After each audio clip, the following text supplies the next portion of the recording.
Se va la primera.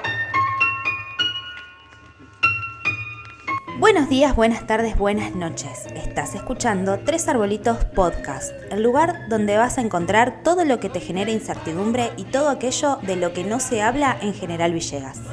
Algo más lindo que hay en la tierra, por si no se dan cuenta, soy de Villegas.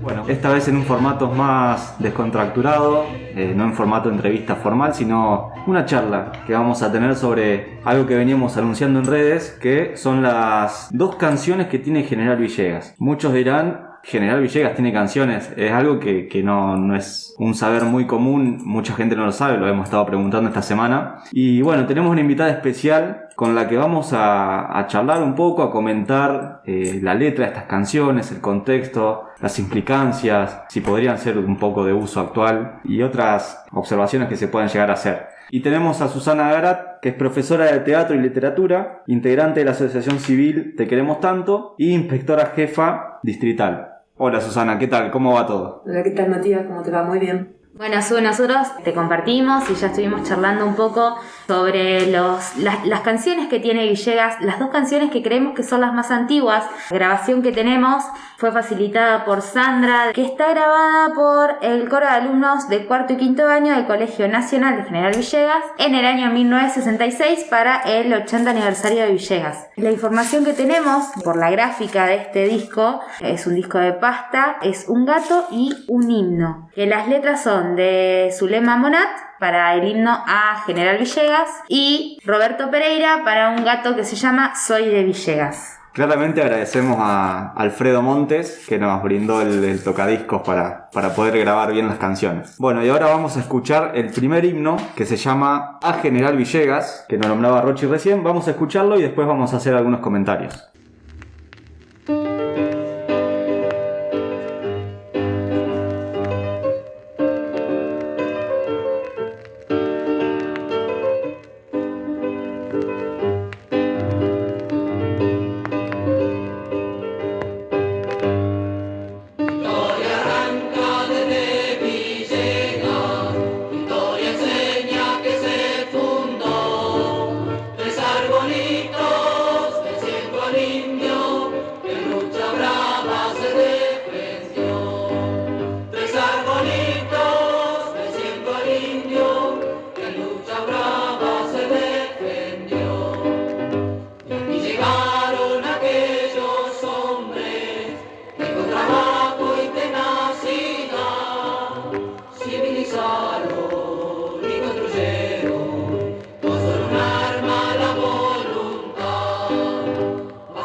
Bueno, tenemos una letra que es muy controversial. Primero nos plantea la fundación y el origen de Villegas. ¿Qué comentarios podemos hacer esto? Hay elementos muy, la verdad, bastante tremendos en cuanto a cómo lo reconoce al indio.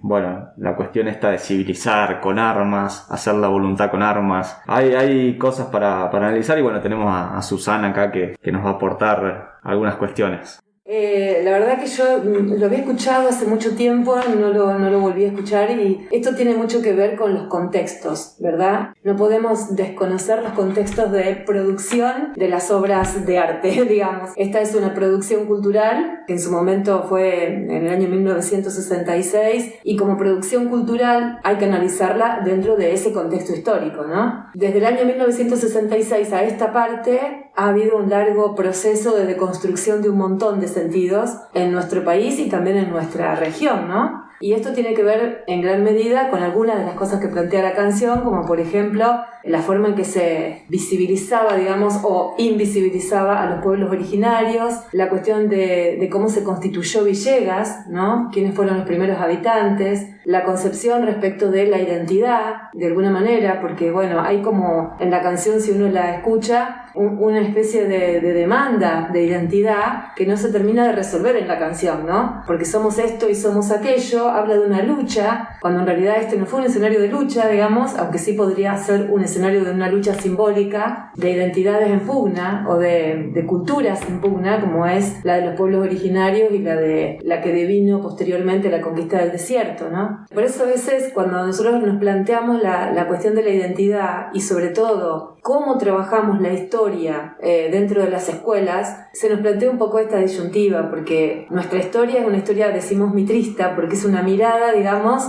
del vencedor. Es la mirada de los blancos que venían de Europa, que de alguna manera se terminaron distribuyendo la tierra, corriendo a estos pueblos originarios que habitaban esta zona y que de alguna manera nos marca gran parte de lo que somos y de cómo entendemos nuestros vínculos sociales. Hay como una parte de la que no se habló, pero hace relativamente pocos años que estamos revirtiendo eso. Diría que alrededor de 10 años, donde verdaderamente en la escuela está sucediendo otra cosa y por ejemplo en las efemérides los docentes empiezan a contar, por ejemplo, la Revolución de Mayo, la independencia, desde la mirada, por ejemplo, de los afrodescendientes, de los pueblos originarios. Y esto se empezó a ver en algunos actos escolares, por suerte, desde hace unos pocos años. Y está bueno que suceda. Por eso digo, nunca hay una cuestión de condena. No me gusta esto de siempre condenar el pasado o condenar determinadas expresiones, sino de ir viendo cómo esos procesos producen deconstrucciones que permiten que nos miremos desde lugares más amables, más empáticos, donde realmente podamos avanzar en una construcción colectiva, ¿no? Que seamos comunidad. Una comunidad es comunidad cuando estos lazos que se van formando tienen un proyecto común. Cuando no hay un proyecto común, no hay comunidad. Hay un agrupamiento de personas, digamos, ¿no? Y yo no sé si somos una comunidad, si hoy, en el año 2021, somos una comunidad, porque no sé si tenemos realmente un proyecto común y si tenemos claro cuál es ese proyecto. Entonces lo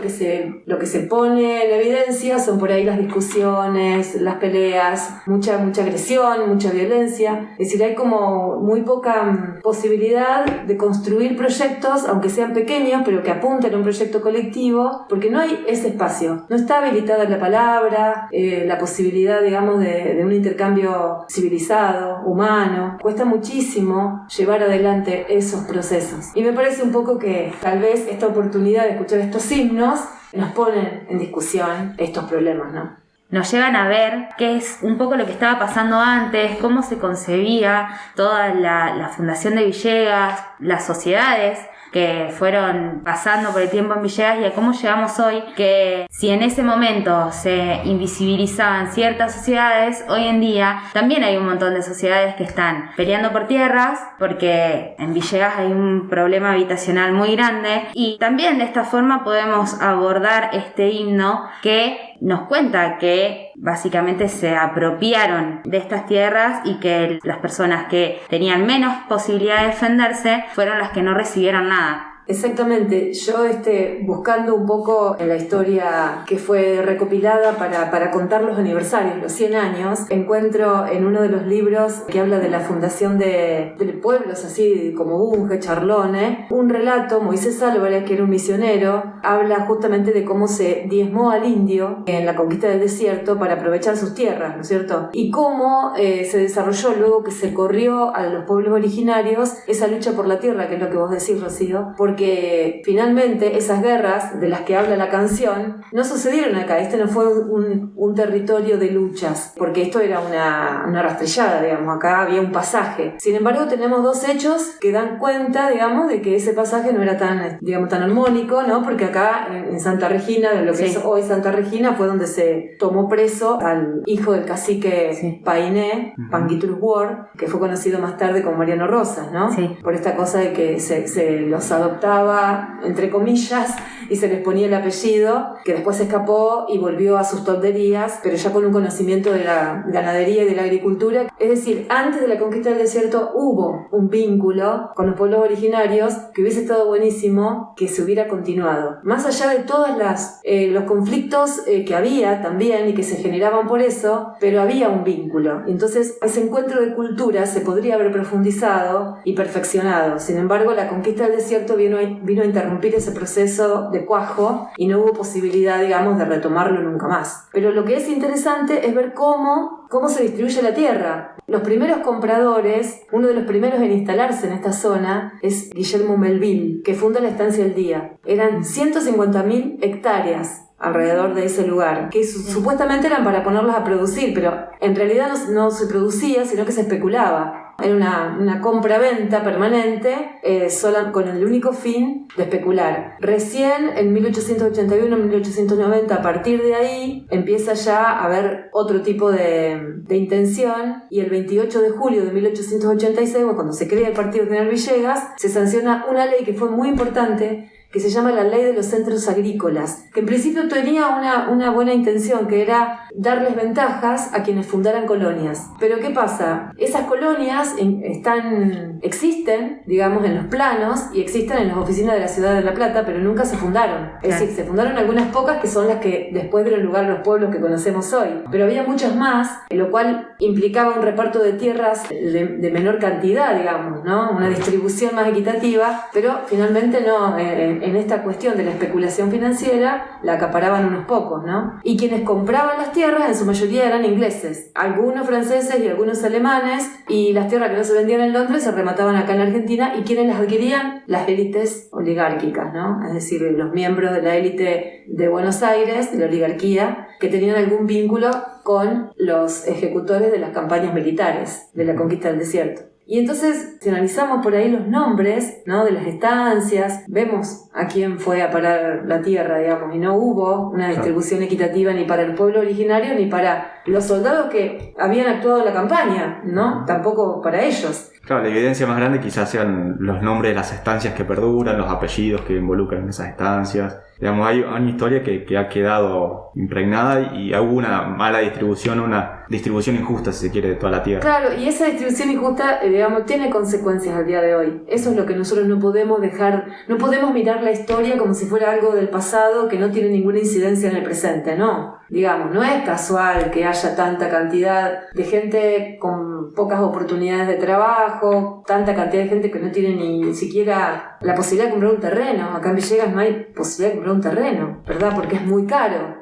Entonces, quienes heredaron la tierra, quienes heredan grandes cantidades de tierra, lógicamente tienen más ventajas que los demás para poder construir un futuro, para poder generar riquezas, para poder vivir mejor. Pero el que desde arranque no tiene absolutamente nada y todo se le hace más difícil, es lógico, claro, ¿no? Entonces, eso también nos constituye. Un paréntesis para comentarte a vos, Susi, y a la audiencia, es que, bueno, la canción nombra 3 arbolitos, que es justamente el nombre de este medio que iniciamos, y que pueden remitirse al capítulo 1 en nuestras redes, donde Sandra Moreno, bueno, nos hace un pantallazo histórico de cómo fue la fundación y todo el proceso de esa campaña del desierto que termina, bueno, con el nombre de este terreno como General Villegas, ¿no? Así que, bueno, invitamos a todos a escuchar ese fragmento. Bueno, ahora vamos a escuchar la segunda canción, se llama Soy de Villegas, un poco más amena, no es tan confrontativa con el indie y demás, pero bueno, tiene algunos componentes para ir analizando. Se va la primera.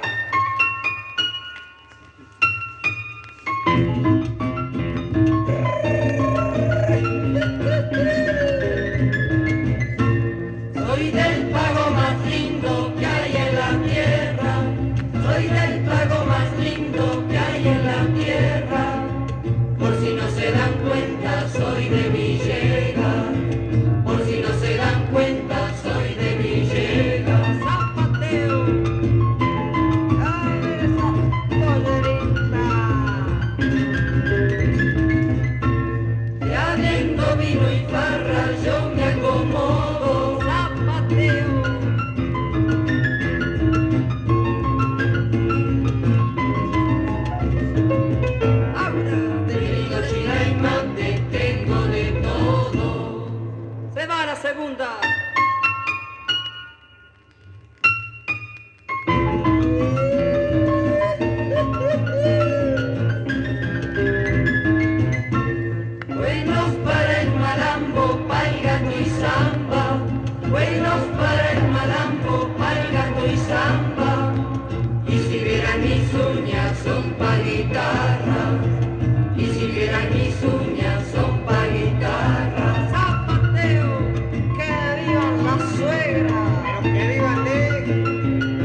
Bueno, esta canción es como más poética, como que hay un orgullo villeguense de pertenecer a este lugar, pero hay como palabras muy claves que hoy en día son súper cuestionadas. Este cuestionamiento que hacemos sobre el reggaetón, el trap, la cosificación de la mujer, se utilizan como esos lenguajes, viene como casi desde siempre esa mirada hacia la mujer. Claro, de nuevo es lo que hablábamos antes, ¿no? Depende también de los contextos de producción, en la época en que se hizo. Y después, bueno, si vamos a hablar de las canciones, de todos los ritmos musicales, de todos los géneros, hay un montón para decir de las letras, digamos, podríamos estar días enteros analizándolas y todas de cualquier género, ¿no? Y de todas las épocas. Pero bueno, a mí lo que más me llama la atención por ahí de la canción es esta cosa de sentirse villeguenses desde el folclore, digamos, tradicional, que también ahí es donde me hace un poco de ruido, porque no sé si todo el mundo se siente identificado con la música folclórica, ¿no? A mí me encanta la música folclórica, pero no sé si es la música que me identifica como habitante de este lugar, digamos. Tal vez no me siento interpelada por esta música, aunque sí me gusta como muchas otras expresiones, y a lo mejor en eso estaría la discusión, que tampoco es una discusión, ¿no? Porque es una cuestión de gustos también, de quien la hizo en ese momento, ¿no? Pero bueno, me parece que plantea un poco esto, ¿no? ¿Qué tipos de música? ¿Cuáles son los sonidos? Yo, por ejemplo, me parece mucho más propio de Villegas todo lo vinculado con el carnaval. La murga, la batucada, digamos, eso me parece como más propio, más identitario. En estos momentos siento que si hay algo que define a Villegas culturalmente hablando es el carnaval, porque tiene una gran tradición, culturalmente muy inserto dentro de la sociedad. Es como un sonido que si uno piensa en Villegas, lo piensa sonoramente, diríamos, es el sonido de Villegas, porque durante todo el año es lo que se escucha cuando uno camina por un barrio o por otro, gente ensayando, eso es bastante parte de nuestro paisaje. Aparte vos a los chicos les das algo para percusionar, sí, y ya tienen los ritmos instalados. Incorporados. Ya es como que en su inconsciente y consciente todo directamente van y ya saben qué tocar. Tienen el ritmo del chato, tienen el ritmo que te dicen, no, esto es de la que ensaya allá en la curva de la Virgen. Claro. Y estos ensayan allá atrás de la vía. Y los chicos saben. Lo tiene incorporado, ¿sí? Exactamente. Nosotros lo podemos ver en las escuelas, como ¿sí? profes de artística, eso, ¿no? Eso se ve. Entonces es un insumo maravilloso realmente. Ni hablemos de todo lo que tiene que ver con los diseños, de los vestuarios, del maquillaje, sí. O sea, eso también es todo otro componente hermosísimo, digamos, rico que tiene Villegas. O sea, en realidad Villegas es un territorio culturalmente riquísimo, realmente. Lo que pasa es que está como desorganizado y no podemos armar como una estructura en nuestra cabeza de cómo se fue construyendo y de cuáles son estas expresiones culturales que nos identifican como villeguenses. Por ahí hay como algunos esbozos, creo que no todos lo tenemos bien definido, pero que está buenísimo como ese acervo cultural, digamos, al que podemos acudir, por ejemplo, en educación, ¿no? Sí. Ahora estamos queriendo nosotros desarrollar un proyecto que se llama Villegas Territorio Educativo, justamente pensando en que los chicos puedan pasar por todas esas oportunidades de aprendizaje artísticas. Y en una parte de la canción habla de los géneros malambo, gato, samba. ¿Por qué esos géneros? ¿Qué parte de la cultura involucra, digamos? ¿Cómo llegó a ese punto? ¿Por qué tanto el uso de la guitarra, digamos? Claro, creo que nosotros la figura del gaucho, esto viene también del folclore, digamos, de la imagen de la figura del gaucho, que allá por principios del siglo pasado se erigió como si fuera un modelo de argentinidad de alguna manera, ¿no? Algo que nos identificara con determinados valores, con una historia, ¿no? Determinada. Sin embargo, esto fue instalar al gaucho como una especie de modelo de argentino, digamos, esa figura, fue la intención que tuvo cierta oligarquía, digamos, que era justamente la que se había adueñado de la tierra, porque era necesario unificar la identidad nacional. Había que constituir una idea de nación. Así como comienza la escuela, por ejemplo. La escuela pública, con sus delantales blancos, todos sentados de manera uniforme, esa esa cosa homogénea de la escuela, era una intención de igualar a gente que era profundamente distinta, porque a principios de siglo eran, imagínense la cantidad de inmigrantes de distintos lugares del mundo, más los pueblos originarios, más los hijos de criollos que ya hacían más tiempo que estaban acá. Es decir, que había una mezcla cultural enorme y había que unificar, había que tener una idea, digamos, una cierta cantidad de valores y determinados valores para promover y determinadas, no sé, una estética incluso, una determinada estética. Y bueno, y ahí entonces la figura del gaucho, a partir de por eso el libro, el monumento literario nacional, digamos, es el Martín Fierro, porque en realidad el Martín Fierro, cuando se erige como monumento literario, había sido un libro muy criticado previo a eso, digamos. Ni siquiera lo había tenido en cuenta José Hernández, ¿no? Pero vino bien justamente para introducir esta figura del gaucho como si fuera la figura de nuestra identidad. Después nosotros nos quedamos pensando, pero yo no me siento muy vinculada al gaucho porque no tengo campo, porque no sé, no me vinculé con esa cultura. Estoy mucho más vinculada con la cultura de mis abuelos, que eran italianos o franceses, por ejemplo, y entonces lo que me queda a mí en realidad es... Y está bueno, está buenísimo que, digamos, que pongamos en juego, pongamos a discutir esa cosa que nos constituye. Como dice una canción que habla de que somos una mezcla, que nuestra identidad es la mezcla. Y es maravilloso también tener esa identidad, esa riqueza cultural que tenemos como argentinos. Lo que tenemos es que respetarla y que bucear en ella y encontrar síntesis. Igual si nosotros leemos el Martín Fierro y lo analizamos a la luz de estos paradigmas, lo que vemos es un gaucho perseguido por la justicia, al que lo habían puesto en un lugar que él no eligió y al que lo marginaron, o sea, nunca lo premiaron por sus servicios supuestos a la patria, lo marginaron, lo persiguieron. Es decir, que eso también representa a gran parte de nuestra población a lo largo de la historia argentina. ¿A cuántas personas la historia argentina marginó, invisibilizó, persiguió y usó y utilizó, digamos, para fines individuales, egoístas, y después los marginó y los olvidó, ¿no? Entonces, en ese punto, sí el gaucho nos representa. Eso es lo que yo creo. Bueno, ya volviendo un poco a las dos canciones en general y toda esta movida que armaron alumnos del año 66, hoy, ¿llevarías estas canciones al colegio? ¿Las discutirías? ¿Las debatirías? ¿O las dejarías en el pasado y simplemente como un archivo histórico nada más? Sí, yo llevaría cualquier canción al colegio porque me parece que es una oportunidad para discutirlo todo, siempre. Nunca hay en el arte algo lindo o feo, digamos, son expresiones. Y como siempre digo, cada expresión hay que analizarla de acuerdo, como lo dije al principio, en su contexto de producción y es la expresión de un grupo de personas que en ese momento sintieron que eso los representaba y está buenísimo, digamos, y siempre respetamos eso. Concluyendo entonces, podemos decir que todas las expresiones artísticas, no solamente estas canciones, las tenemos que analizar en el contexto. No nos va a alcanzar con lo que nos contó Sandra, no nos va a alcanzar con lo que nos cuenta Susana, pero se me ocurre que lo que podemos hacer es crear un himno de la sociedad villeguense actual. Entonces, ¿qué palabras utilizaríamos o qué frases? Los quiero invitar en realidad a todos ustedes, a todos los que nos están escuchando, a que nos dejen en los comentarios qué cosas tendrían que estar hoy sí o sí en un himno de Villegas. Excelente propuesta, me parece muy bien, así que vamos a ver qué sale de todo esto. Y bueno, agradecemos profundamente a Susana que se acercó hasta acá y bueno, se prendió a comentar un poco sobre este tema que trajimos hoy. Gracias a ustedes, fue un placer la verdad conversar con estos temas que me encantan y que está bueno el proyecto que tienen ustedes, el podcast.